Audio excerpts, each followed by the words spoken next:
Isang araw, si Yuan ay pumunta sa doktor dahil palaging sumasakit ang kanyang tiyan.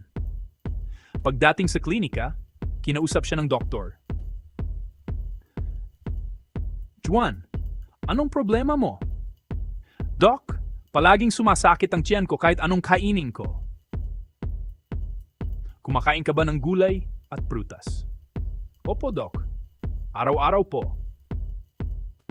Doktor, umiinom ka ba ng tubig ng sapat? Opo, Doc.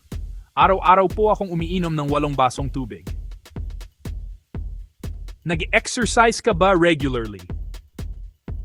Opo, Doc. Nagja-jogging po ako tuwing umaga. Ilang oras ka natutulog? Mga 8 oras po, Doc. Napaisip ang doktor at muling nagtanong, Juan, palagi ka bang nag-aalala? Juan, opo, Doc. Palagi akong nag-aalala. Ano ang palagi mong inaalala? Inaalala ko po kung paano ko masusunod lahat ng sinabi nyo para maging malusog. Minsan, sobra-sobra ang pagsunod sa mga payo ay nagiging sanhi ng ating mga alalahanin.